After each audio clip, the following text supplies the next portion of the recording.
الرحمن الرحیم.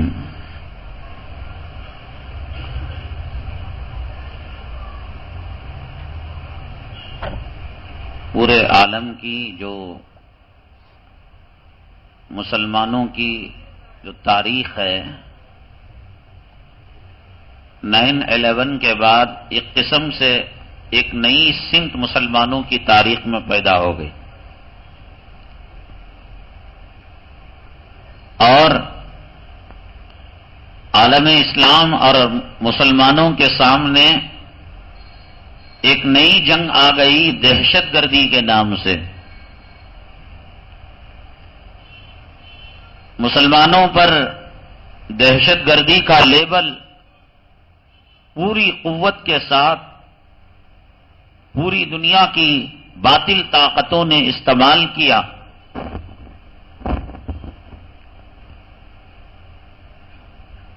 اور لگ رہا تھا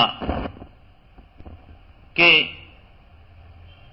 دنیا میں داڑھی رکھ کر زندگی بسر کرنا، مدارس قائم کرنا، مساجد میں اذان دینا، یہ سب چیزیں ان باطل طاقتوں کے سامنے ختم ہو جائیں گی.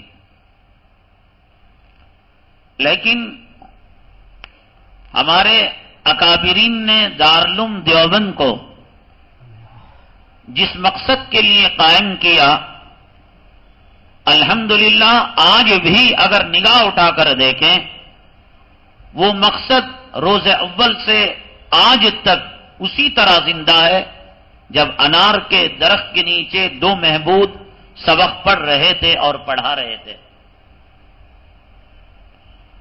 جب مسلمانوں کے سامنے دہشت گردی کا چیلنج آیا، پوری قوت کے ساتھ ہمارے اکابرین دارالعلوم نے اس کا دفاع کیا، اور دنیا کے چپے چپے میں اسلام کی امن پسندی، اسلام کی اخوت، اسلام کی بھائی چارگی اور اسلامی مساوات، انسانیت اور جناب محمد الرسول اللہ صلی اللہ علیہ وسلم کا کہ اسوہ حسنہ امت قوم کے سامنے پیش کیا. خود دیوبند کے اندر مخالف دہشت گردی ایک کانفرنس کی گئی، جس کے بعد امریکہ کے اندر بکلاہٹ آ گئی، ان کے ایوانوں کے اندر زلزلہ بپا ہو گیا. اس جنگ کے لیے ضروری تھا کہ مسلمانوں کی صفوں میں اتحاد ہو، اتفاق ہو. مسلمان آپسی مسلکی جھگڑوں کو بالائے طاق رکھے. بریلوی دیوبندی کا جھگڑا، سنی تبلیغی کا جھگڑا، یہ تمام جھگڑوں کو بالائے طاق رکھ کر کأنہم بنیاد مرصوص کہ مضبوط دیوار کی طرح ڈٹ کر سیسا پلائی ہوئی دیوار کی طرح اس کو جم کر مقابلہ کرنے کی ضرورت تھی. آپ جانتے ہیں کہ دارالعلوم کی پلیٹ فارم سے وہ ہندوستان کے اندر کون سا باطل فرقے نے جنم لیا ہو اور اس پلیٹ فارم سے غازی نہ پیدا ہوئے ہوں اور مجاہد نہ پیدا ہوئے ہوں. عیسائیت زوروں پر تھی، اس دارالعلوم نے حضرت مولانا رحمت اللہ کیرانوی رحمت اللہ علیہ کو پیدا کیا. قادیانیت زوروں پر آئی، علامہ انور شاہ کشمیری رحمت اللہ علیہ کو دارالعلوم دیوبند نے پیدا کیا. انگریز کا فتنہ آیا، شیخ الاسلام حضرت مولانا حسین احمد مدنی حضرت شیخ الہند رحمہم اللہ تعالی میدان جنگ کے اندر کود پڑے. بریلیوں کا فتنہ آیا تو دارالعلوم دیوبند نے مولانا ارشاد صاحب، مولانا علامہ ابراہیم بلیاوی اور حضرت مولانا طاہر گوائی کو میدان کے اندر اتارا. شیعیت کا فتنہ آیا تو دارالعلوم دیوبند نے اپنے اکابرین کو اس کے اندر جھونک دیا اس فتنے کو ختم کرنے کے لیے. لیکن جب جنگ یہودیوں سے ہونے کی بات ہوئی اور دہشت گردی کا لیبل اور سایہ مسلمانوں کے سروں پر منڈلانے لگا، وہ دارالعلوم جس نے کبھی شیعت سے مقابلہ کیا، کبھی قادیانیت سے برسر پیکار ہوا، کبھی بریلویت کو شکست فاش دی، کبھی اس نے غیر مقلدوں کو ان کی منہ کی زمین کی مٹی ان کے منہ کے اندر کھلائی. لیکن اب وقت وہ تھا کہ اب رفع دین کی، اب آمین کی، اب 8 اور 20 کی، اب فاتحہ عرس اور چھلے اور چھٹی کی بحث کو کتابوں کے اندر بند کر کر ضرورت تھی کہ وقت کے فرعون کو للکارا جائے. دیوبند کی سرزمین کے اندر جو مخالف دہشت گردی کانفرنس ہوئی، اس کانفرنس کے اندر جماعت اسلامی کے مولانا عمری صاحب تھے ایک طرف، اور دوسری طرف رضاخانیوں کے نمائندے تھے، غیر مقلدوں کے نمائندے تھے. ہر مکتب فکر کا ایک نمائندہ تھا. ندوہ سے آئے تھے، مظاہر سے آئے تھے، ہندوستان کی بلکہ ایشیا کی چوٹی سے اپنے مکتب فکر کے اختلاف کو مٹا کر ایک پلیٹ فارم کے اندر جمع ہو کر انہوں نے کہا کہ امریکہ تیری موت آ چکی ہے، اگر تو اسلام پر حرف لاتا ہے، مدارس پر تیری انگلیاں اٹھتی ہیں، تو ہم اپنے اختلافات کو دفن کر کر پہلے تجھے دفن کرنے کی بات کریں گے. اور اسی پر پورے ہندوستان کے اندر جگہ جگہ مخالف دہشت گردی کانفرنس، جدہ میں، ریاض میں، سعودی عربیہ میں، دبئی میں، قطر میں اور انگلینڈ میں، امریکہ میں، جگہ جگہ دنیا کے چپے چپے میں جہاں جہاں فرزندان دارالعلوم تھے، انہوں نے للکارا. وہ وقت آیا کہ امریکہ کے اندر خود عیسائیوں نے وہ جلوس نکالا کہ وہاں کی بش حکومت کو وہ گالیاں دے رہے تھے کہ تم امریکہ کو دہشت گردی کی آگ کے اندر جھلسا رہے ہو، یہاں کے فوجیوں کو مار رہے ہو، عراق کو بھیج کر، افغانستان کو بھیج کر. یہ کرشمہ تھا دارالعلوم دیوبند کی تحریک کا، مخالف دہشت گردی جو اس نے تحریک دنیا کے اندر چھیڑی تھی. اور کسی حد تک الزامات سرد ہونے لگے تھے، لیکن باطل فرقے یہ کب خاموش بیٹھتے؟ دارالعلوم نے یہ سوچا کہ اب جزوی مسائل اور یہ آپسی فرقوں میں کو لڑنے اور مناظرے کرنے کا وقت نہیں ہے. اس درمیان کبھی سارے ہندوستان سے یہ بات نہیں آئی کہ دارالعلوم دیوبند کے کسی فرزند نے غیر مقلدوں کے خلاف کوئی بیان دیا ہو، بریلویوں کے خلاف کوئی بیان دیا ہو، اور شیعہ کے بارے میں انہوں نے کچھ کلمات کہے ہوں. ایک سکوت تھا. اس کا مطلب یہ نہیں تھا کہ انہوں نے ان مسلکوں کو تسلیم کر لیا تھا. ایک وقت کا تقاضا تھا، وقت کے نمرود، وقت کے حامان اور وقت کے شداد سے مقابلہ کرنے کے لیے ضرورت تھی کہ ایک بنی ہوئی مضبوط شیشہ پلائی ہوئی مسلمانوں کو کلمے کی نسبت سے اپنی دیوار بننے کی. لیکن اس درمیان کیا ہوا؟ یہ جو باطل فرقے تھے، دیکھو کسی بھی فرقے کے حق ہونے اور باطل ہونے کی دلیل کیا ہے؟ دنیا کے اندر یہ نہیں کہ دہشت گردی کا سامنا صرف مسلمان کر رہا ہے، کافر بھی کر رہے ہیں، عیسائی بھی کر رہے ہیں، نصارہ بھی کر رہے ہیں. لیکن مسلمان کیوں جو ہے ملامت کے نشانے پر آتا ہے؟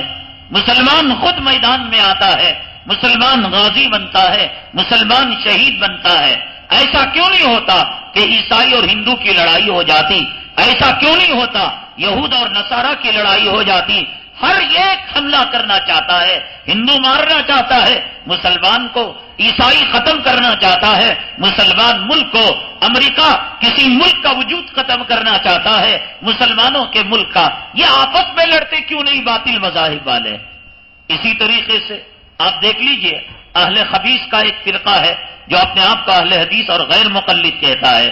کبھی یہ بھیڑا ہے بریلویوں کے ساتھ، کبھی اس کے مناظرے ہوئے، کبھی قادیانیوں سے ٹکر لی ہے، کبھی انگریزوں سے ٹکر لی ہے. بلکہ جس وقت ہندوستان کے اندر ہمارے اکابرین نے ہندوستان کی جہاد کی آزادی کے لیے جہاد کا فتویٰ دیا، مولانا حسین احمد بٹالوی نے اور ڈپٹی نذیر نے، یہ وہ لوگ ہیں کہ جنہوں نے کتابیں لکھ کر ہمارے علماء کرام کی کتابوں کو انہوں نے ٹھنڈا کر دیا کہ ہندوستان کے اندر برطانیہ حکومت میں رہتے ہوئے جہاد کرنا ضروری نہیں ہے۔ یہ کیوں نہیں آپس میں لڑتے؟ شیعہ لڑتے، بریلوی سے لڑتے، بریلوی لڑتا، غیر مقلد، ہر ایک کی آفت یہ دیوبندیوں پر کی آئی ہے۔ اہل سنت والجماعت ہے، یہ بریلیوں سے بھیڑتا ہے، یہ غیر مقلدوں سے بھیڑتا ہے، یہ شیعہ سے بھیڑتا ہے، یہ قادیانی سے بھیڑتا ہے، یہ مودودیوں سے بھیڑتا ہے، یہ رضا خانیوں سے بھیڑتا ہے۔ رضا خانی مودودی یہ کیوں نہیں لڑائی ہوتی؟ جیسے کہ ہندو اور یہودی لڑائی نہیں ہوتی۔ یہاں خود اندازہ لگا سکتے ہیں کہ دنیا میں جو مذہب حق ہوتا ہے تمام باطل والے اس پر ٹوٹ پڑتے ہیں، اور دنیا میں جو مسلک حق ہوتا ہے تمام باطل مسالک اس پر ٹوٹ پڑتے ہیں۔ تو دارالعلوم کے اکابرین نے مناسب سمجھا کہ یہ وقت اتحاد اور اتفاق کے ساتھ وقت کے فرعون اور حامان اور شداد سے لڑائی کرنے کا ہے، تو کچھ وقت کے لیے سکوت اختیار کر لیا۔ اس درمیان یہ ہوا کہ یہ جو شرارتی انگریز کی نسل اہل قبیس ہیں، ان کی شرارتیں بہت زیادہ ہو گئی۔ یہ ویڈیو دکھانا اور دکھا کر ایک عام آدمی کو سوال کرنا کہ بھائی دین کہاں سے نکلا؟ مکہ مکرمہ سے۔ دین کہاں سے نکلا؟ مدینہ طیبہ سے۔ حرم کی تراویح دکھانا، دیکھو آمین زور سے بولتے نہیں بولتے؟ حنفی لوگ آمین آہستہ بولتے ہیں، یہ کوفہ کے دین پر عمل کرتے ہیں۔ مکے کا دین اگر ہوتا تو یہ لوگ زور سے آمین بولتے۔ اب بیچارہ بولا بھالا آدمی یہ موٹی بات تو جانتا ہے کہ دین مکہ مکرمہ سے نکلا ہے، دین مدینہ طیبہ سے نکلا ہے، دین کوفہ میں نہیں بنا ہے، تو لہذا اب وہ ماننے پر مجبور ہوتا ہے۔ دیکھو بھائی یہ ناف کے نیچے ہاتھ باندھ رہے ہیں، ناف کے اوپر باندھ رہے ہیں، تو کہا کہ بھائی ناف کے اوپر باندھ رہے ہیں، ناف کے نیچے نہیں باندھ رہے ہیں۔ دین کہاں سے نکلا؟ یہاں سے نکلا۔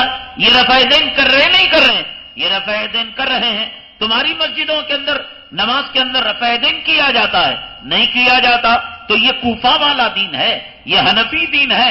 تمہارے یہاں آمین کہی جاتی نہیں کہی جاتی؟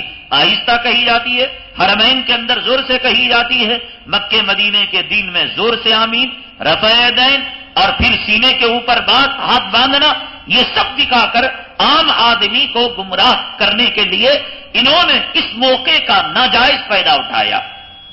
ہمارے علماء خاموش بیٹھے تھے ایک مصلحت سمجھ کر، حتیٰ کہ رضا خانیوں کے بارے میں وہ مناظرے ہوئے کہ کفر کے گولے داغے گئے ادھر سے ادھر سے، ادھر کے ہمارے علماء نے ان کو کافر مشرک بتایا، انہوں نے ہمیں کافر و مشرک بتایا۔ لیکن ایک وقت وہ آیا کہ جمعیت علماء کے صدر استاد حدیث دارالعلوم دیوبند اور فرزند شیخ الاسلام حضرت مولانا حسین احمد مدنی رحمۃ اللہ علیہ کے صاحبزادے حضرت مولانا ارشد مدنی کلکتہ کی سرزمین کے اندر ایک مخالف دہشت گردی کانفرنس ہوئی، رضا خانیوں کی لکھی ہوئی کتاب کا انہوں نے افتتاح کیا، ادگھاٹن کیا۔ لوگوں کو دیکھ کر حیرت ہوئی، دارالعلوم دیوبند کا استاد اور رضا خانیوں کی کتاب کا ادگھاٹن کر رہا ہے۔ ضرورت تھی تمام کو لے کر اس وقت کے فرعون کا مقابلہ کرنے کی، لیکن اس درمیان یہ جو غیر مقلدوں کا طبقہ ہے اس نے خوب فائدہ اٹھایا، خوب لوگوں کو گمراہ کیا اور خوب لوگوں کو راہ راست سے ہٹانے کی کوشش کی، عجیب و غریب قسم کی چیزیں بتا کر، کتابیں بتا کر، حدیثیں بتا کر، روایتیں بتا کر، اور وہ چیزیں سراسر دھوکہ اور سراسر فریب اور فراڈ پر مبنی ہیں۔ جیسے کہ مثال کے طور پر مکہ مکرمہ میں آمین زور سے کہا جاتا ہے، مدینہ طیبہ میں آمین زور سے کہا جاتا ہے۔ وہ اس لیے آمین زور سے نہیں کہتے کہ وہ غیر مقلد ہیں، وہ اس لیے کہ مکہ مکرمہ کے لوگ حنبلی مسلک کے ہیں، مدینہ طیبہ کے لوگ مالکی مسلک کے ہیں۔ ان دونوں مسلکوں کے اندر رفع دین بھی ہے، ان دونوں مسلکوں کے اندر آمین زور سے بھی ہے۔ اگر یہ غیر مقلد ہوتے تراویح 20 رکعت کیوں پڑھتے؟ غیر مقلد تراویح 20 رکعت پڑھتا ہے؟ یہ پیروں کو چیرتے ہیں، یہ اہل عرب نہیں چیرتے پیر کو، یہ غیر مقلد یہ پیروں کو چیرا کرتے ہیں۔ اور جنازے کی نماز کے اندر غیر مقلد وہ کہتا ہے کہ وہ نماز ہے، ہم کہتے ہیں کہ وہ دعا ہے۔ اب وہ نماز کہتے ہیں تو انہوں نے وہ حدیث لگائی لا صلاۃ الا بفاتحۃ الکتاب، کہ نماز بغیر سورہ فاتحہ کی نہیں ہوتی، تو جنازے کو نماز کہہ کر سورہ فاتحہ انہوں نے پڑھ ڈالی۔ تو مکہ مکرمہ میں جو نماز جنازہ ہوتی ہے کیا وہاں پر سورہ فاتحہ پڑھی جاتی ہے؟ 20 رکعت ہوتی ہے، سورہ فاتحہ نہیں پڑھی جاتی. اور غیر مقلدوں کی طرح، لیڈیز کی طرح، عورتوں کی طرح وہ لوگ سینے پر ہاتھ نہیں باندھتے. ناک کے اوپر ضرور باندھتے ہیں، درمیان میں باندھتے ہیں، لیکن سینے پر نہیں باندھتے. یہ بھی دھوکہ دیتے ہیں. یہ اس قسم کا مغالطہ دے کر، دھوکہ دے کر امت کے اندر گمراہی کہ بھئی تم محمدی نماز کیوں نہیں پڑھتے، تم حنفی نماز کیوں پڑھتے ہو، تم براہ راست قرآن حدیث سے کیوں نہیں لیتے، ابو حنیفہ کو درمیان میں کیوں لاتے ہو. دیکھو ایک چیز ہے جس کا رس بنایا گیا اور جسے نچوڑا گیا اور جس کا جوس نکالا گیا. جیسے سیب ہے، سیب کا جوس ہے تو سیب لے لو نا. سیب لینے کے اندر کوئی قباحت نہیں ہے، ورجنل ڈپلیکیٹ معلوم ہو جاتا ہے، لیکن جوس میں ڈر ہے یہ ایسنس ہو، اور ڈر ہے اس میں پانی ملا ہوا ہو، ڈر ہے اس میں زہر ملا ہوا ہو. تو اب یہ مثال دے کر دھوکہ دیتے ہیں. ڈائریکٹ قرآن ہے، ڈائریکٹ حدیث ہے، ڈائریکٹ اللہ کی کتاب ہے اور صحابہ کرام ہیں. ان سے ہم کیوں نہیں مسائل کو لے لیتے؟ ہم کیوں کہتے ہیں یہ فلاں امام نے کہا، فلاں امام نے کہا؟ اس کا پورا فائدہ اٹھا کر عرب سے لے کر عجم تک، مشرق سے لے کر مغرب تک، شمال سے لے کر جنوب تک، زمین سے لے کر آسمان تک ایڑی چوٹی کا زور لگا رہے ہیں کہ کسی طریقے سے میں نے جو بات کہی کہ سورہ ناس کے اندر اللہ تبارک تعالیٰ نے شیطان کی جو صفت بیان کی، الذی یوسوس فی صدور الناس من الجنۃ والناس، کہ یہ وسوسہ ڈالا کرتے ہیں، بے نمازی کو نماز کی دعوت نہیں دیں گے، یہ ان کا کام نہیں. داڑھی منڈے کو داڑھی کی دعوت نہیں دیں گے، بے پردہ عورت کو پردے کی دعوت نہیں دیں گے. جو جماعت والے بیچارے محنت کر کر پلیٹ فارم پر لا کر نمازی بنا دیتے ہیں، اب وسوسہ ڈالیں گے تم محمدی نماز پڑھو گے، تم حنفی نماز پڑھو گے. یہ کہاں گئے تھے جب وہ بے نمازی تھا؟ یہ کہاں گئے تھے جب وہ داڑھی منڈا تھا؟ یہ کہاں گئے تھے جب عورت بے پردہ تھی؟ یہ کہاں گئے؟ کبھی عرسوں کو للکارا ہے انہوں نے، کبھی شرک کو للکارا ہے، کبھی انہوں نے بدعت کو للکارا ہے. لے دے کر ایک فضائل اعمال ہے. ارے بھائی من گھڑت واقعات آگے گئی، اس میں ایسے ایسے چیزیں آگے. دیکھو قرآن میں آیا ہے 5 چیز وہ ہیں جن کو اللہ کے علاوہ کوئی نہیں جانتا. ان اللہ عندہ علم الساعہ، قیامت کا علم، وینزل الغیث، بارش کا علم، ویعلم ما فی الارحام، اور بچے کے پیٹ میں کیا ہے اسے، وما تدری نفس ماذا تکسب غدا، کل کیا کرنے والا ہے، وما تدری نفس بأی ارض تموت، اور موت کا علم. اب دیکھو کہ فضائل اعمال میں لکھا ہے کہ ایک بزرگ ایک دکان کے اندر گئے اور جا کر پوچھا کہ بھئی یہ سودا کتنا، وہ سودا کتنا، تو اس نے مال کی محبت بتائی. تو انہوں نے کہا کہ بھئی اتنی محبت ہے تجھے مال سے، تیری موت جب نکلے گی تو روح کبھی اس بوتل میں جائے گی، کبھی اس ڈبے میں جائے گی، کبھی اس بوریے میں جائے گی، کیسے تیری روح نکلے گی؟ دکاندار کو آیا غصہ. دکاندار نے حضرت بڑی روح ہماری پوچھنے آ گئے، تمہاری جان کیسے نکلتی ہے؟ انہوں نے کہا دیکھ. اب انہوں نے وضو کیا، اب انہوں نے مصلی بچھایا، اب انہوں نے 2 رکعت نماز پڑھی، سجدے میں روح نکل گئی اور کہا کہ میری روح ایسے نکلتی ہے. اب پکڑ لیا کہ دیکھو روح نکلنے کا، موت آنے کا علم قرآن کہتا ہے، حدیث کہتی ہے، اللہ کے علاوہ کوئی نہیں جانتا. یہ بزرگ کو کیسے معلوم ہو گیا؟ اب سامنے والا بیچارہ پریشان، یا اللہ بات تو صحیح ہے، فضائل اعمال من گھڑت قصوں سے قرآن کے خلاف ہے، حدیث کے خلاف ہے. ارے جس مسلمان کو پیشاب کرنے کے بعد ڈھیلا لینے کی تمیز نہیں، اس کے سامنے تصوف کا مسئلہ، اس کے سامنے تفسیر کا مسئلہ، اس کے سامنے حدیث کا مسئلہ، کہاں سے وہ اس کا حق ادا کر پائے گا؟ جسے مسواک کی لمبائی اور چھوٹائی اور موٹائی کا علم نہیں ہے اور اس کے سامنے یہ گہرا مسئلہ رکھ دیا. دیکھو بھی قرآن میں لکھا ہے انما حرم علیکم المیتۃ والدم ولحم الخنزیر، اللہ نے حرام کیا ہے مردار کو، والدم اور خون کو حرام کیا ہے. اور حضرت شیخ نے فضائل میں لکھا ہے ایک صحابی نے نبی کے خون کو پی لیا. اب دیکھو قرآن سچا یا فضائل اعمال سچی؟ سامنے والا کہتا رہے بھائی بالکل بات صحیح ہے، قرآن میں ہے اور ہم نے علماء سے سنا کہ خون حرام، اور وہ بھی انسان کا اور وہ بھی نبی کا. کہاں سے حلال ہو جائے گا؟ اور حضرت شیخ نے لکھا ہے کہ ایک صحابی نے خون کو پی لیا، اصل میں اس کی ایک گہرائی ہوتی ہے، اس کی ایک حکمت ہوتی ہے، وہ اس پر اللہ تبارک تعالیٰ یہ انگریز کی نسل کے عقلوں کو تالا لگا دیا۔ ہمارے اکابرین فرماتے ہیں اللہ نے ان کو اپنی رحمت سے اتنا محروم کیا ہے۔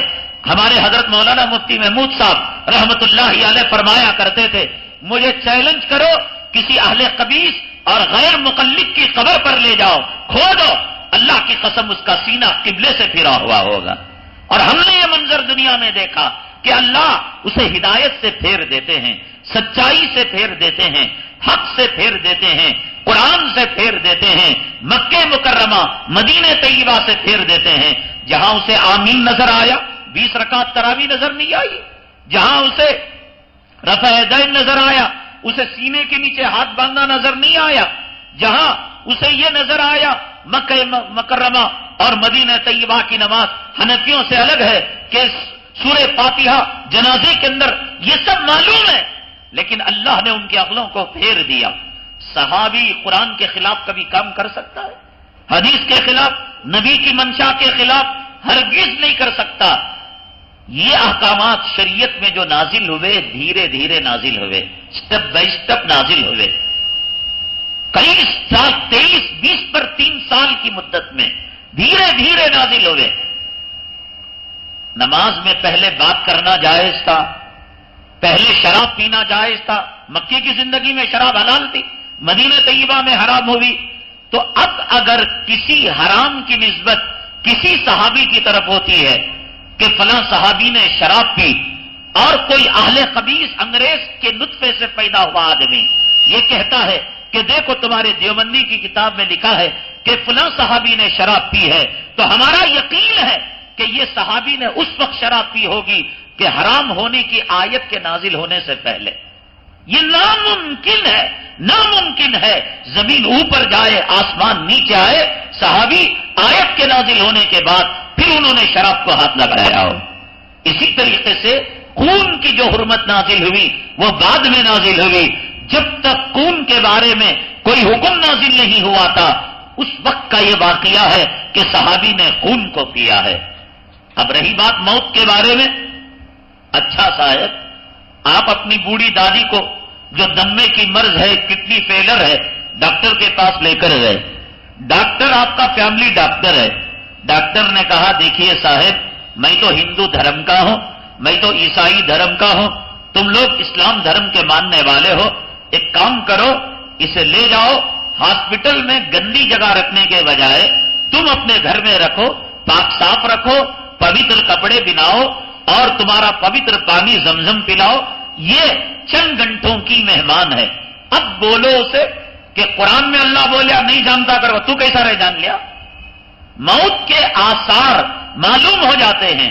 میں ایک پل پر جا رہا ہوں، وہ پل 4 کلومیٹر کا ہے ٹرین کا، میں یہ سوچ کر گیا کہ ٹرین آنے کا وقت نہیں تھا، اتفاقاً ٹرین ادھر سے آنے لگی، میں نے پونا راستہ قطع کر لیا تھا، پونی مسافت طے کر لی تھی، اب ٹرین وہاں سے آئی ہے، میں اگر بھاگ کر واپس جاؤں برج کو ختم کرنے، پونا راستہ آ چکا ہوں 3 کلومیٹر، ٹرین مجھے راؤنڈ ڈالے گی اور نیچے ٹھائی ٹھائی مارتا ہوا سمندر کی لہریں، مجھے تیرنا نہیں آتا، میں کہتا ہوں میں مر جا رہا ہوں، میں مر جا رہا ہوں، مجھے بچاؤ، تو اس وقت مجھے کہنا ارے قرآن میں اللہ بولتا ہے کہ 5 چیزوں کا علم اللہ کے علاوہ کوئی، تجھے کیسا رہے معلوم بولے تو یہ کیا ہے؟ اللہ جو جانتا ہے علم غیب کے طور پر جانتا ہے، اور یہاں جو چیزیں پیش آتی ہیں، ڈاکٹر جو کہتا ہے، میں جو کہہ رہا ہوں کہ میں مر رہا ہوں اس لیے کہ سامنے جاؤں تو ٹرین، نیچے کودوں تو سمندر، پار کر کر 3 کلومیٹر بھاگ نہیں سکتا، اب موت کو دیکھ کر میں موت کہہ رہا ہوں، تو یہ قرآن کی آیت سے ٹکراؤ نہیں ہے۔ اچھا خاصا کھاتا پیتا میں اگر موت کے بارے میں کہوں تب تو اب یہ کیا کرتے ہیں؟ اب وہ جو بزرگ تھے اللہ والے تھے ان کے موت کے آثار شروع ہو چکے تھے، سکرات کے حالت میں تھے، اور پھر وہ وہاں پر جا کر انہوں نے یہ معاملہ کیا۔ اب قرآن لے کر یہ جو انگریز کیا آیا تھا ہندوستان کے اندر، جب ہمارے اکابرین نے جنگ آزادی کا بگل بجایا تو انگریز نے ایک طرف غلام محمد قادیانی کو کھڑا کیا اور دوسری طرف یہ مولوی نذیر کو اور حسین احمد بٹالوی کو کھڑا کیا کہ مسلمانوں کے اندر نت نئے مسائل میں اختلاف ڈالو، تم ان کے اندر جو ہے اختلاف پیدا کرو، جھگڑا پیدا کرو، اور اس کا ایک قانون تھا کہ جھگڑا کرو اور پھر حکومت کیا کرو، جھگڑیں گے کوئی تو جھگڑنے کی وجہ سے طاقت ٹوٹ جائے گی۔ اب دیکھیے مصافحے کی بات ہے، مصافحہ فرض کیجئے ایک ہاتھ سے کرنا بھی صحیح ہے، یہ ہرگز نہیں۔ اہل خبیث کو کہیے کہ ایک حدیث، ایک باب، جیسے کہ حدیث کی کتابوں میں ہے مسواک کرنے کا باب، حدیث کی کتابوں میں ہے وضو کرنے میں ہاتھ دھونے کا باب، وضو میں چہرہ دھونے کا باب، روزہ رکھنے کا باب، حج کرنے کا باب، زکات کا باب، تو ایسا ایک باب لائیے، ٹاپک، عنوان، ہیڈنگ، کہ جس کے اندر ہو کہ ایک ہاتھ سے مصافحہ کرنے کی بات۔ وہ کیا کرتے ہیں، ہاتھ میں ہاتھ ڈال کر گیا تو دیکھا ہاتھ میں ہاتھ ڈالا تو کہا کہ نیچے نوٹ لگا دیا، ایک ایک ہاتھ سے ملے، یہ مصافحہ ہو گیا۔ یہ اہل بخاری شریف میں امام بخاری رحمت اللہ علیہ کسی حدیث پر سرخی لگاتے ہیں، ہیڈنگ لگاتے ہیں اور اس کا عنوان اور ٹاپک لکھتے ہیں، اس حدیث کا وہ ماحصل ہوتا ہے۔ امام بخاری رحمت اللہ علیہ نے باب باندھا، دو ہاتھ سے مصافحے کا باب، یہ بخاری شریف میں ہے، دو ہاتھ سے مصافحے کا باب۔ جیسا امام بخاری نے باب باندھا، دو ہاتھ سے مصافحے کا باب، کوئی مے کا لال اگر انگریز کے نطفے سے نہ پیدا ہوا ہو تو وہ ایک ہاتھ سے مصافحے کا باب لا کر دکھا نہیں لا سکتے۔ اب اس میں حضرت عبداللہ ابن مسعود رضی اللہ تعالیٰ عنہ کی روایت لائی، فرمایا سرکار دو عالم صلی اللہ علیہ وسلم کے دونوں ہاتھوں کے درمیان میرا ہاتھ تھا اور آپ نے مجھے تشہد کو سکھایا۔ اب بتائیے آقا دو ہاتھ دو اور حضرت عبداللہ انگریز کی طرح ایک ہاتھ دیں؟ بھئی مسلمان دو ہاتھ سے مصافحہ کرتا ہے، انگریز سیلوٹ مارتا ہے اور ایک ہاتھ سے شیک ہینڈ کرتا ہے، تو یہ شیک ہینڈ کرنا ملکہ وکٹوریا سے پہلے نبی تک کسی زمانے میں نہیں تھا۔ یہ شیک ہینڈ کرنا، ایک ہاتھ سے ملنا ملکہ وکٹوریا کے بعد، انگریزوں کے ہندوستان میں آنے کے بعد اسی وقت سے اس کی ایجاد ہوئی ہے۔ عربی کا ایک قانون ہے، کیا قانون ہے؟ انسان کے جسم میں جو ڈبل اعضاء ہیں، آنکھ دو، کان دو، ہاتھ دو، پیر دو، تو اس کے لیے سنگل لفظ استعمال کیا جاتا ہے، تنہا لفظ استعمال کیا، اسے ڈبل نہیں استعمال کرتے۔ یہ اسی چیز میں دھوکہ کھا گئے اہل خبیث کہ ڈبل لفظ نہیں استعمال ہوا، سنگل لفظ استعمال ہوا ہے۔ حدیث میں آقا نے دعا سکھائی، اللہم اجعلنی فی سمعی نورا وفی عینی نورا، اے اللہ میرے آنکھ میں، میری کانے میں تو نور دے۔ تو یہاں عین کا لفظ آیا ہے، عین کے معنی ایک آنکھ کے، اور بصر کا آیا ہے، بصر کے معنی ایک کان کے، تو اس کا مطلب نہیں اللہ ایک آنکھ کو پھوڑ دے، ایک آنکھ میں روشنی دے، کوئی یہ ترجمہ نہیں کرتا۔ قرآن میں ہے وقالت الیہود ید اللہ مغلولہ، یہودیوں نے کہا ید اللہ کا ہاتھ بنا ہوا ہے، کسی نے ترجمہ نہیں کیا ایک ہاتھ کھلا ہے ایک ہاتھ بندھا ہوا ہے۔ تو یہ ایک مزاج ہے عربی کا کہ ید کہہ کر دونوں ہاتھ مراد دے جاتے ہیں۔ میں پیر سے چل کر آیا، میں آنکھ سے دیکھ کر آیا، تو اس کا مطلب نہیں ایک آنکھ پر پٹی بنی ہوئی تھی ایک آنکھ سے دیکھ کر آیا۔ میں پیر سے مارا دھر کر اس کو، تو اس کا مطلب نہیں ایک پیر کو پٹی بنی ہوئی تھی بینڈس اور ایک پیر سے مار رہا تھا۔ ایک حدیث ہے المسلم من سلم المسلمون من لسانہ ویدہ، مسلمان وہ ہے جو اپنی زبان سے اور ہاتھ سے دوسروں کو تکلیف نہ دے۔ یہاں ید کا لفظ تنہا ہے، تو اس کا مطلب نہیں ایک ہاتھ سے دے مار اہل خبیث کو، انگریز کے بچے کو، اور پوچھے تو کہنا کہ بھئی دو ہاتھ کی تھوڑی نہ تذکرہ ہے، ایک ہاتھ روکنے کی بات ہے، ایک ہاتھ سے مارنے کی بات ہے۔ تو یہاں کوئی ترجمہ نہیں کرتا کہ ایک ہاتھ چھوڑ کر ایک ہاتھ سے ماریں، یہ اہل خبیث ہیں، خدا ان کو غارت کرے، انہوں نے حدیث کے غلط معنی اور غلط ترجمے بیان کیے۔ دیکھو انگریزوں کی چال، ولو بالفرض، ایک ہاتھ کا بھی مصافحہ ہے اور دو ہاتھ کا بھی مصافحہ، دونوں بھی ہیں اگر مانا جائے تو سلامتی کس میں ہے؟ دو ہاتھ کے مصافحے میں ایک ہاتھ کا مصافحہ آ جاتا ہے، آتا نہیں آتا؟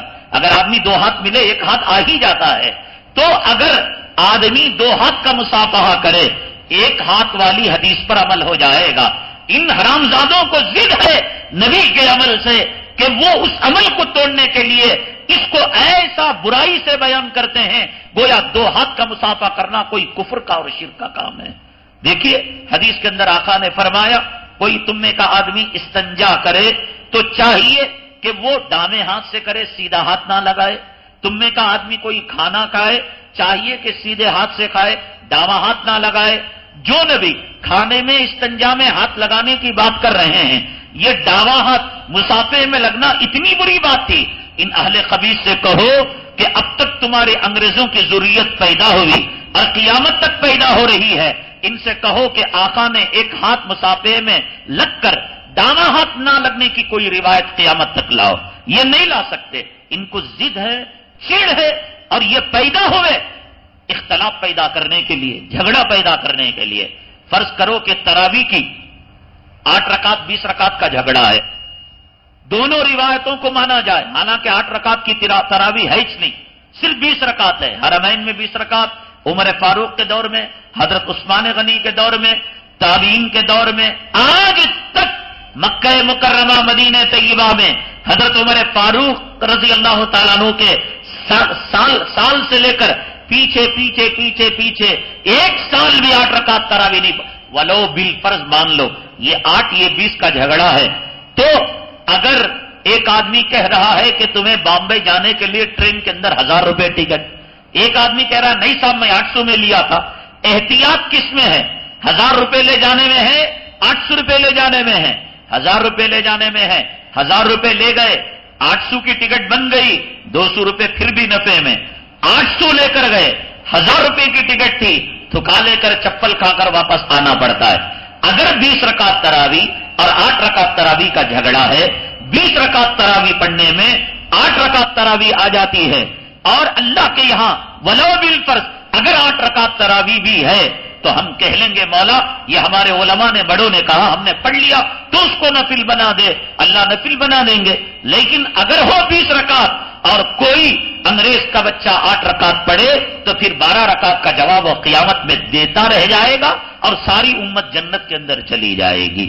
تو یہ وہ طبقہ ہے کہ ہر اعتبار سے، حدیث کے اعتبار سے، فقہ کے اعتبار سے اور تفسیر کے اعتبار سے بالکل پچھڑا ہوا طبقہ ہے۔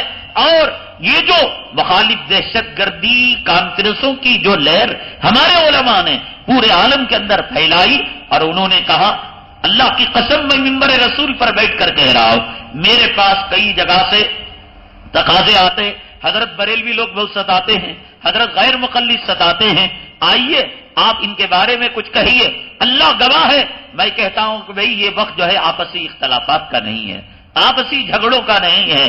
مشکل سے ماضی قریب کے اندر شیموگا کا ایک بیان ملے گا کہ جو ہم نے غیر مقلدوں کے بارے میں کہا، لیکن زبان پر لگام لگا کر پیار کے ساتھ، محبت کے ساتھ، اس لیے کہ ہمارے سامنے بڑا چیلنج ہے، ہمارے سامنے بڑا دشمن ہے۔ لیکن اس کا مطلب یہ نہیں کہ ہم تم سے غافل ہیں کہ تم گلی گلی چپے میں جھگڑا کرتے پھرو، اختلافات کرتے پھرو اور چیلنج دیتے پھرو۔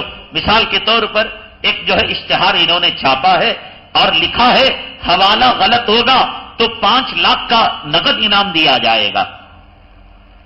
کیا مسئلہ ہے کہ آدمی نماز پڑھتا ہے، میں نماز پڑھ رہا ہوں، قرآن شریف کو کھولا، دیکھا، بند کیا اور رکھ دیا تو نماز فاسد ہو جائے گی۔ اور اگر نماز پڑھتے ہوئے خدا نہ کرے کسی عورت کی شرمگاہ پر نگاہ پڑ گئی تو فقہ کی کتاب میں لکھا ہے کہ نماز نہیں ٹوٹے گی۔ اب واویلا مچایا انگریز کے بچے نے، دیکھو جی قرآن اٹھائے تو نماز ٹوٹ جاتی ہے کہتے، شرمگاہ دیکھے تو نہیں ٹوٹتی کہتے۔ یہاں دیکھ لو کتنے گندے لوگ ہیں، یہ محمدی مسلک نہیں، یہ حنفی مسلک کے لوگ ہیں۔ دیکھو دونوں میں فرق ہے، دونوں میں فرق ہے۔ ہم جو نماز ٹوٹنے کی بات کہتے ہیں وہ قرآن پڑھنے سے نہیں ہے، قرآن تو تراویح میں بھی پڑھا جا رہا ہے، کوئی حنفی نہیں کہتا کہ نماز ٹوٹتی۔ نماز جو ٹوٹتی ہے عمل کثیر سے ٹوٹتی ہے۔ عمل کثیر اس کو کہتے ہیں کہ باہر کا دیکھنے والا یہ سمجھے کہ ہم داخل نماز نہیں، ہم نماز میں نہیں ہیں، نماز میں نہیں ہیں۔ اب میں قرآن اٹھایا، سورہ مریم کھولیا، سورہ طٰہٰ کھولیا، امام صاحب پڑھ رہی، دیکھ کو فالو کریا، تو دیکھنے والا کیا سمجھتا ہے انہیں نماز میں نہیں ہے، عمل کثیر ہوا لیکن نماز کے اندر غلط جگہ نگاہ پڑی. میں کہتا ہوں شرابی زانی نماز میں نگاہ پڑی، استغفر اللہ، آنکھ پر کاٹے آ جاتے ہیں، جھریاں آ جاتے ہیں. تو اس لیے فقہا نے کہا اس عمل سے نماز نہیں ٹوٹے گی لیکن یہ کام کرنے سے نماز ٹوٹے گی. اب اس کا حلیہ بگاڑ کر، اس کا جو ہے لباس اتار کر غلط طریقے سے قوم کے سامنے قرآن پڑھے تو حنفیاں کیا نماز ٹوٹ جاتی ہے، شرمگاہ دے گی تو نماز نہیں ٹوٹتی. ایسا کہہ کر جگہ جگہ یہ لوگ فتنے میں مبتلا کر رہے ہیں. میں اللہ کی قسم کھا کر کہتا ہوں کہ یہ فتنہ انگریز کی آمد کے بعد سے شروع ہوا ہے اور جگہ جگہ اس انگریز کے حرامی نطفے اور حرامی ذریت جگہ جگہ فتنے بپا کر رہے ہیں. رمضان المبارک رحمتوں کا، برکتوں کا آخری عشرہ، جہنم سے خلاصی کا، اعتکاف کا، لیکن انہوں نے اس کو فساد کا عشرہ بنا دیا ہے، جھگڑوں کا عشرہ بنا دیا ہے. جب گھومنے جاتے ہیں شیواجی نگر میں نوجوان ان کو لے آتے ہیں گلوں میں ہاتھ ڈال کر، چائے پلا کر، پھال کھلا کر، ویڈیو دکھا کر، فضائل اعمال دکھا کر گمراہ کرتے ہیں. حق ہے فضائل اعمال، حق ہے مسلک حنفی، اور حق ہے وہ نماز جو نماز ہم برسوں سے پڑھتے آ رہے ہیں. اسی سے ملتے جلتے سوالات ہیں، آپ ذرا سوال اور جواب ملاحظہ فرمائیں.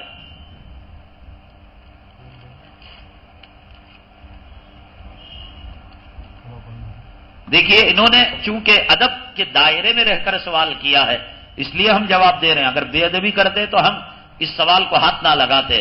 ہم نے رمضان المبارک سے پہلے تبلیغی حضرات سے کہا تھا کہ تمہیں مغالطہ ہو گیا ہے، کنفیوژن ہو گیا ہے. ہم وہ تھے جو بریلویوں سے ٹکر لینے والے تھے، ہم وہ تھے جو تبلیغ کی حمایت میں باطل سے برسر پیکار تھے، ہم وہ تھے جس نے ہم نے مقدموں کا سامنا کیا. تبلیغ کی حمایت کے اندر عزت کے ساتھ شرافت کے سوالات کرو، علم کے دائرے میں رہ کر ادب کے بدقسمتی سے ایک تبلیغی بھی کون تو بھی ادب کا سوال کرا رہا تو بے شمار سوالات آئے حرامی پنے کے، اس بات کے ثبوت کے کہ وہ نسل حرامی ہے. بالکل عالم کی گستاخی کے ساتھ، بے ادبی کے ساتھ ہم نے اسے ہاتھ نہیں لگایا. کیوں ہم گندگی پر پتھر مارے اور اس گندگی کے چھینٹے اور آنے والے بزرگان دین پر اڑائیں؟ ہم نے اسے ہاتھ نہیں لگایا. یہ مطلب نہیں کہ ہم اس کا جواب نہیں دے سکتے. رمضان المبارک کی مقدس اور باعظمت اور باصفا مجلسوں کو ہم تمہارے سوالوں سے گندا کرنا نہیں چاہتے تھے. اب بھی وقت ہے، اگر انسانیت کے دائرے میں رہ کر تم علمی سوال کرو، انشاءاللہ ایک باپ کے اولاد ہوں اور دارالعلوم کے فرزند ہیں اور شیخ الاسلام اور قاسم نانوتوی کے ہم پوتے ہیں تو ہم بھی ثابت کریں گے انشاءاللہ.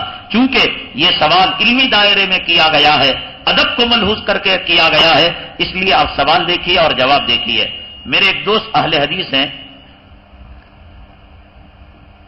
میں نے ان سے ذکر کیا کہ آپ لوگوں کا وجود آزادی کے بعد سے ہوا ہے، اس سے پہلے کہاں تھا؟ بہت بحث ہونے کے بعد اس نے مجھ سے 4 سوال کیے ہیں. اگر آپ ان سوالوں کا جواب دے سکتے ہیں تو یہ جواب معلوم کرنا اب ضروری ہو گیا ہے. نمبر 1، اللہ کے حکم سے جبرائیل علیہ السلام حضور صلی اللہ علیہ وسلم کو نماز کا طریقہ ایک بتائے یا ایک سے زیادہ بتائے؟ جواب ہے ایک طریقہ. آپ کہتے ہیں چاروں امام کے 4 طریقے سب صحیح ہیں، تفصیل سے بتائے. اب یہ اہل حدیث کا ایک سوال ہے. سب سے پہلے جب اللہ کے نبی صلی اللہ علیہ وسلم کو نماز سکھائی گئی تو وہ جبرائیل علیہ السلام آئے اور نماز کو پہلے دن پہلے وقت میں اور دوسرے دن نماز کے آخر وقت میں، یعنی صبح صادق کے وقت اور طلوع آفتاب سے پہلے فجر کی نماز، 2 وقت 2. یہ کہہ رہے ہیں کہ جو جبرائیل امین بتائے وہ ایک نماز تھی یا 4 نمازیں تھیں؟ یہ 4 اماموں کے پاس نمازوں کے طریقے الگ ہیں، مسئلے الگ ہیں، مسائل الگ. تو جب جبرائیل نبی کو ایک نماز سکھائے تو یہ 4 امام کہاں سے پیدا ہو گئے؟ دیکھو عقل سے کام لو، حدیث دانی کرو. کسی اردو کتاب کا ترجمہ اور کسی انگریزی کتاب کا ترجمہ نیٹ پر دیکھنے سے تم علامہ نہیں بن جاتے. بہت اونچی چیز ہے حدیث کو سمجھنا. کیا نماز کی سکھلاہٹ، کیا نماز کی تعلیم اسی پر ختم ہو گئی؟ جبرائیل امین علیہ السلام جو آ کر نماز بتائے وہ نماز کی تعلیم وہیں پر ختم ہو. اس کے بعد اللہ کے نبی صلی اللہ علیہ وسلم نے نماز کا مختلف طریقوں سے نہیں پڑھی. کیا نماز میں پہلے بات نہیں کی جاتی رہی؟ کیا نماز میں پہلے لوگ چل کر نہیں آتے تھے؟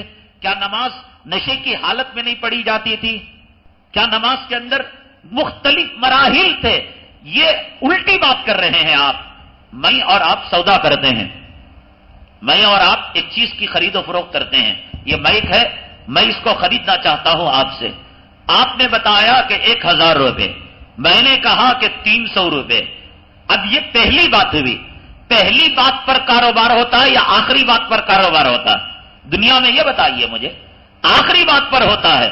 یہ نماز کی پہلی حدیث ہے جو جبریل امین علیہ السلام اللہ کے نبی صلی اللہ علیہ وسلم کو سکھائے ہیں. اس کے بعد نماز مختلف مرحلوں سے گزری ہے. ایک صحابی آتے، دوسرے صحابی کو کونی مارتے، یہ کتنے رکعت ہوئے؟ انہوں بولتے 2 رکعت. جلدی جلدی 2 رکعت پڑھ لے. آج ہمیں بات کر سکتی کیا نماز کے اندر؟ وہ منسوخ ہو گئی چیز. اور نماز نشے کی حالت میں پڑھتے تھے. قرآن میں آیا لا تقربوا الصلاۃ وانتم سکارا، اے مسلمانوں نماز کے قریب نہ جاؤ تم نشے کی حالت میں ہو. وہ عمل منسوخ ہو گیا. تو تم جو بات کر رہے ہو بے وقوفی کی بات کر رہے ہو. سودے میں پہلی بات کو لیے ہو. سودے میں فائنلائز آخری بات ہوتی ہے. میں نے کہا 300، آپ نے کہا 1000، پھر کہا کہ آپ نے بتایا 950، میں نے کہا 500. ہوتے ہوتے ہوتے 700 میں سودا طے ہوا. اب یہ 700 فائنل بات ہے. اسے چھوڑ ڈال کر اب دادا صاحب تھے نا، نانا تھے نا، وہ ٹیمپو کیا سودا طے ہوا تھا؟ یہ غلط بات ہے. حدیث میں نماز کی پہلی حدیث وہ جبرائیل علیہ السلام نے جو سکھایا وہ دلیل نہیں ہے. دلیل وہ ہے کہ نبی نے آخری زمانے میں جو بات کہی ہے. اب میں ایک بات کہتا ہوں، ایک تقریر میں کر رہا ہوں. لوگوں نماز 6 وقت کی فرض ہے. نہیں معاف کرنا 5 وقت کی فرض ہے. تو اس میں کون سی بات صحیح؟ جو بعد میں نے کہی 5 وقت کی وہ نہ صحیح، جو پہلے کہی وہ بات غلط ہے. تو اس لیے ہمارے مجتہدین، ہمارے علماء آخر میں جا کر جو فائنلائز ہوتا ہے اس کو عمل میں لاتے ہیں. یہ آپ کی گنتی ہی غلط ہے کہ آپ الٹی گنتی گن رہے ہیں. ہم گنتی وہاں سے گنتے ہیں، تم گنتی یہاں سے گن رہے ہو. اس لیے یہ نماز قابل حجت نہیں ہے، قابل جو ہے استدلال نہیں ہے. نماز وہ جب نماز کی آخری شکل بن گئی ہے. اس کے بعد کئی شکلیں تھی. نشے کی شکل تھی، بات کرنے کی شکل تھی، نماز میں چلنے کی شکل تھی، رکعتوں کی پوچھنے کی شکل تھی، رفع یدین کی شکل تھی. یہ تمام کو پورا کرنے کے بعد فائنل جو نماز ہوئی ابو حنیفہ رحمۃ اللہ علیہ نے اس کو لیا. ان کے پاس ایک قانون ہے، ان کے پاس ایک ترازو معیار ہے، اس میں تول کر وہ حدیثوں کو سامنے رکھ کر وہ مسئلہ بناتے ہیں.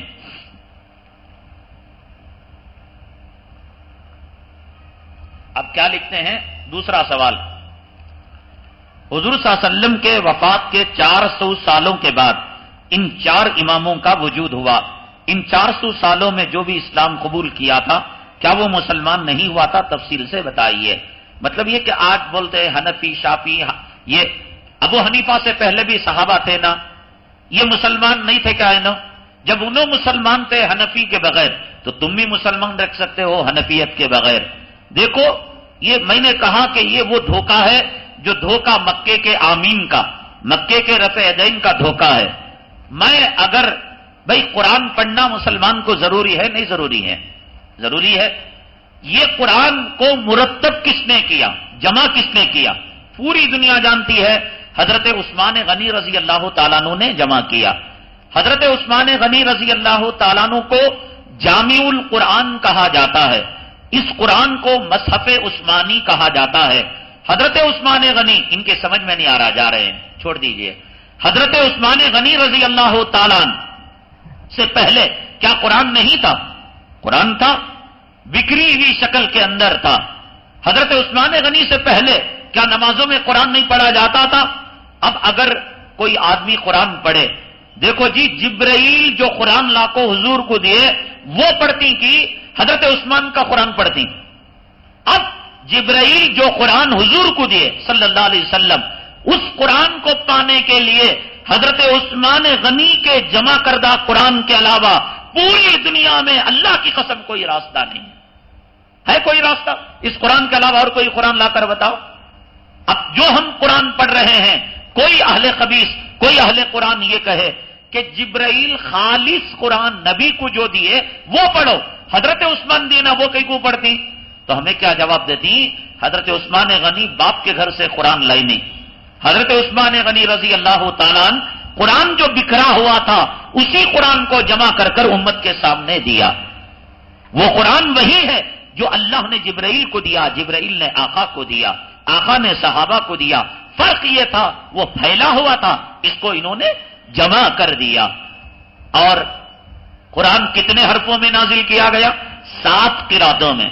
آج ظہر میں یہاں قرات ہوئی مالک یوم الدین، ملک یوم الدین۔ اب جو قرآن مکے میں، مدینے میں، 4 مینار میں، 10 مینار میں، 1 مینار میں، کیرلا میں، آندھرا میں جو پڑھا جا رہا ہے وہ قاری عاصم کوفی رحمت اللہ علیہ کی قرات۔ 7 امام ہیں قراتوں کے، 7 قراتوں کے 7 امام۔ اب اگر پڑھے کوئی کہے دیکھو جی حضور جیسا قرآن پڑھے ویسا پڑھنا، یہ تو میں کئی کو عاصم کوفی کی قرات پڑھ رہی، یہ جو آج ہم قرات پڑھ رہی نا تراویح میں نماز میں، یہ قاری عاصم کوفی رحمت اللہ علیہ کی قرات ہے یہ۔ تو اب ہم یہ کہیں گے کہ دنیا میں نبی کی قرات تک پہنچنے کے لیے قاری عاصم کوفی کے علاوہ کوئی راستہ ہی نہیں ہے تو بتاؤ؟ یہ 7 قاریوں میں اللہ نے ان کو شہرت دی، یہ 7 دروازے ہیں، ان کے علاوہ اور کوئی راستہ نہیں ہم براہ راست نبی کی قرات کو اخذ کر سکیں۔ یہاں کوئی نہیں کہتا کہ تم نبی کے قرآن کے مقابلے میں قاری عاصم کی قرات کو لائے ہو، تم نبی کی تلاوت کے مقابلے میں، مذہب کے مقابلے میں حضرت عثمان کی قرآن کو کوئی کہتا ہے؟ راستہ نہیں جانے کا، آگے بڑھو۔ اللہ کے نبی نے فرمایا تمہیں میری حدیثوں پر عمل کرنا پڑے گا۔ اب اگر کوئی کہے کہ ہم حدیث لے رہے ہیں کہاں سے؟ بخاری سے۔ کہاں سے لے رہے ہیں؟ ترمذی سے، ابو داؤد سے، سیاہ ستہ سے لے رہے ہیں۔ اب اگر کوئی کہے ان محدثوں سے پہلے حدیث تھی نہیں تھی، ارے بھائی یہ محدثوں سے کیوں لیتے ہو؟ ان کی تقلید کیوں کرتے ہو؟ تم نبی کی حدیث لو نا، تم ابو ہریرہ کے پاس جا کر بیٹھو، تمہارا باپ جائے گا؟ نبی کی حدیث لینے کے لیے بخاری کا دروازہ ضروری ہے، نبی کی حدیث لینے کے لیے ترمذی کا دروازہ ضروری ہے، نبی کی حدیث لینے کے لیے ابو داؤد کا دروازہ ضروری ہے، ان کے بغیر نبی کی حدیث تک رسائی نہیں ہو سکتی۔ جب حدیث میں ہم نے محدثوں پر بھروسہ کیا، تفسیر میں ہم نے مفسروں پر بھروسہ کیا، مصحفوں میں کتابوں میں ہم نے حضرت عثمان پر بھروسہ کیا، قراتوں میں ہم نے امام عاصم کوفی پر بھروسہ کیا۔ مسائل بکھرے ہوئے تھے، مسائل میں اختلاف تھا۔ امام ابو حنیفہ تمہاری قبر پر اللہ کروڑوں رحمت نازل فرمائے کہ تم نے جیسے قرآن بکھرے ہوئے کو حضرت عثمان نے جمع کر دیا، بکھری ہوئی حدیثوں کو امام بخاری نے جمع کر دیا، بکھری ہوئی قرات کو امام عاصم کوفی نے جمع کر دیا، ابو حنیفہ تم نے بکھرے ہوئے مسائل کو جمع کر دیا۔ اب اگر نبی کی تشریح تک پہنچنا ہے، ابو حنیفہ، امام مالک، امام شافعی، امام احمد، یہ 4 دروازوں کے علاوہ اگر کوئی دروازہ ہوگا وہ فتنے اور انگریز کا دروازہ ہوگا۔ جیسے حدیث سیاہ ستہ کے علاوہ، حدیث کی کتاب کے علاوہ نہیں جا سکتا، مذہب حضرت عثمان کے علاوہ نہیں جا سکتا۔ اب کوئی کہے گا اللہ کے قرآن کو چھوڑ کر عثمان کے قرآن کو پڑھ رہے ہیں، کوئی بولتا؟ کوئی بولے گا کہ نبی کی قرات کو چھوڑ کر امام عاصم کوفی کی قرات کو پڑھ رہے؟ کوئی بولے گا نبی کی روایت کو چھوڑ کر بخاری کی روایت کو پڑھ رہے؟ جیسے وہ بولنا غلط ہے ایسے یہ بھی بولنا غلط ہے کہ نبی کے مسائل کو چھوڑ کر ابو حنیفہ کے مسئلے کو لے رہے ہیں۔ اب یہ کہتے ہیں کہ انہوں نے اجتہاد کیا، انہوں نے قیاس کیا، 4 امام میں 4 تفریقے کیسے آ گئے؟ ایک حلال بولتا ہے، ایک حرام بولتا ہے۔ دیکھو 5 نمازوں کے بارے میں 4 امام میں اختلاف ہے، سب بولتے ہیں 5 نماز، داڑھی کے بارے میں نہیں، پردے کے بارے میں نہیں۔ جو مسائل منصوص ہیں قرآن و حدیث میں جن کا واضح تذکرہ ہے، یہ حلال، یہ حرام، یہ 5 نمازیں، یہ ظہر کی 4 رکعت، یہ مغرب کی 3 رکعت، یہ منصوص ہیں، اس میں کسی کا اختلاف نہیں ہے۔ جو چیزیں نبی کے زمانے میں نہیں تھی، منصوص نہیں تھی، جیسے خون کا چڑھانا، خون کا چڑھانا نبی کے زمانے میں نہیں تھا، گلوکوز کے ذریعے سے، انجیکشن کے ذریعے سے خون چڑھایا جا رہا ہو۔ اب مسئلہ آیا کہ مسلمان خون چڑھا سکتا ہے نہیں چڑھا سکتا، اب کیا ہے؟ اجتہاد کیا جائے گا۔ اجتہاد کسی ترجمے کی کتاب کو پڑھ کر نہیں، کسی انگریز کی نقلی کر نہیں، اجتہاد وہ کرے گا والراسخون فی العلم، جو علم کے اندر مہارت رکھتا ہے، قرآن کو گہرائی سے جانتا ہے، نبی کے سنتوں کا شیدائی ہے، حدیث کا دیوانہ ہے، آخرت کا خوف ہے، یہ اجتہاد کرے گا۔ اللہ حضرت معاذ ابن جبل رضی اللہ تعالیٰ عنہ کو یمن کا گورنر بنا کر جب بھیجا جا رہا تھا، اللہ کے نبی صلی اللہ علیہ وسلم نے پوچھا، اے معاذ بما تقضی انت، تم کس چیز سے فیصلہ کرو گے قوم کا؟ قوم تمہاری تقلید کرے گی، قوم تمہارے فیصلے کو مانے گی، قوم تمہارے نقش قدم پر چلے گی۔ بما تقضی بہم، کس چیز سے فیصلہ کرو گے؟ اقضی بہم بکتاب اللہ، میں اللہ کی کتاب سے فیصلہ کروں۔ فرمایا کہ اللہ کی کتاب میں وہ نہ ملے، فرمایا سنت رسول اللہ سے، فرمایا اس میں نہ ملے۔ حضرت معاذ ابن جبل رضی اللہ تعالیٰ عنہ نے فرمایا اجتہد برأیی، کہ میں جب قرآن میں حدیث میں صحابہ کے عمل میں نہ دیکھوں کوئی فیصلہ، میں ان تینوں چیزوں کو سامنے رکھ کر اجتہاد کروں گا۔ اگر اجتہاد کرنا حرام ہوتا اللہ کے نبی گھونسا مارتے، لیکن اللہ کے نبی صلی اللہ علیہ وسلم نے پیٹھ پر تھپکا، فرمایا اس خدا کی تعریف جس نے رسول کو اس بات کی توفیق دی، رسول کے قاصد کو اس بات کی توفیق دی۔ تو حضرت معاذ ابن جبل کو امام بنایا یمن کا، اور یمن والوں کو عربی نہیں آتی تھی، یمن والے قرآن کا ترجمہ نہیں پڑھ سکتے تھے، یمن والوں کو پابند کیا حضرت معاذ ابن جبل رضی اللہ تعالیٰ عنہ کی تقلید کرنے کے لیے۔ 4 آدمی جنگل میں گئے، پوچھا کہ بھئی ہندوستان کے اندر قبلہ کہاں ہے؟ سورج جہاں چھپتا ہے وہاں۔ اب رات میں جنگل میں گئے، ان کو عشاء کی نماز پڑھنی تھی۔ رات میں سورج کہاں سے لائے گا انگریز؟ سورج نہیں ہے، دور دور تک دیکھا کوئی آبادی نہیں اور کوئی بتانے والا نہیں کہ سورج کہاں چھپتا ہے۔ شریعت کا مسئلہ ہے کہ قبلہ معلوم کرنے کے لیے تحری کرے۔ تحری کہتے ہیں اپنی پوری عقل، پورا علم اور پوری سمجھ بوجھ کو قبلہ معلوم کرنے کے اندر لگا دو۔